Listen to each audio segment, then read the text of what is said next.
इसके बाद मेरे युवा साथियों कहते हुए धर्मेंद्र प्रधान ने ट्वीट कर दिया है कि वो इस्तीफ़ा दे रहे हैं। उन्होंने अपना इस्तीफ़ा सरकार को सौंप दिया है और काफ़ी लंबी चौड़ी कहानी, 2 पेज की कहानी धर्मेंद्र प्रधान ने लिखी है। कॉकरोच जनता पार्टी के बैनर तले जो मूवमेंट चल रहा था दिल्ली में जंतर मंतर पर, उसकी ये एक बड़ी जीत है और अल्टीमेटली सरकार छात्रों की ताकत के आगे झुक गई है। प्रधानमंत्री मोदी कल रात दोबारा फिर से लाइव आए और उन्होंने शुक्रिया बोला माय फ्रेंड्स का कि पहली रील पर उन्होंने जिस तरह से अपना रिस्पॉन्स दिया और सुझाव दिया।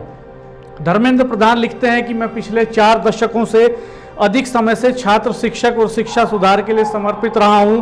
मेरा सदैव यह विश्वास रहा है कि एक सशक्त, समावेशी और दूरदर्शी शिक्षा व्यवस्था ही सशक्त राष्ट्र की आधारशिला होती है। मैं देश के युवाओं की आकांक्षाओं, भावनाओं और उनकी न्यायोचित अपेक्षाओं का गहरा सम्मान करता हूं। भारत की युवा पीढ़ी के सपनों को साकार करना हम सभी के राजनीतिक एवं सामाजिक जीवन का नैतिक संकल्प रहा है।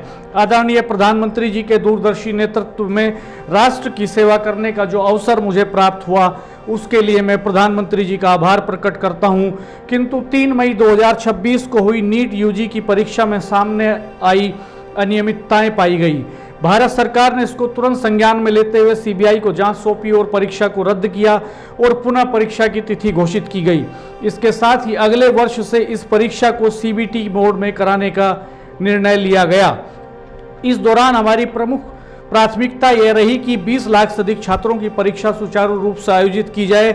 इसके लिए होल ऑफ गवर्नमेंट अप्रोच के तहत काम किया गया। इसमें भारत सरकार के साथ राज्य सरकार, विशेषकर जिला प्रशासन की महत्वपूर्ण भूमिका रही।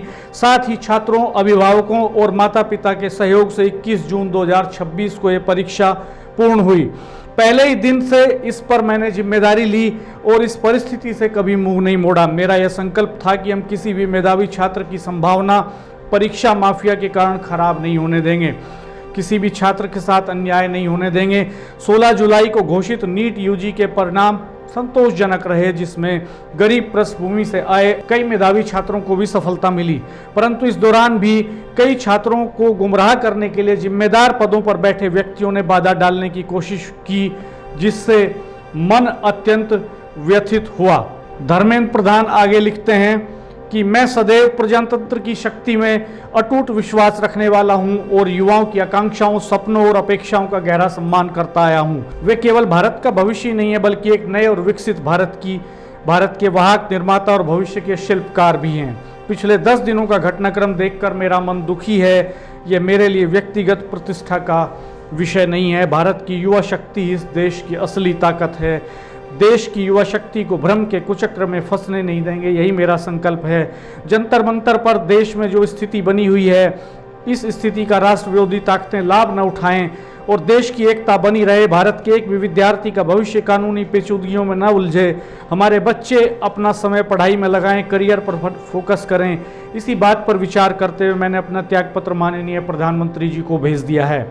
मैं आदरणीय प्रधानमंत्री जी के मार्गदर्शन, विश्वास और निरंतर सहयोग के लिए हार्दिक कृतज्ञता व्यक्त करता हूं। साथ ही मंत्रिपरिषद के अपने सभी सम्मानित सहयोगियों, मंत्रालय के अधिकारियों, कर्मचारियों, उन सभी व्यक्तियों का भी आभार व्यक्त करता हूं जिनके साथ मुझे काम करने का सौभाग्य प्राप्त हुआ।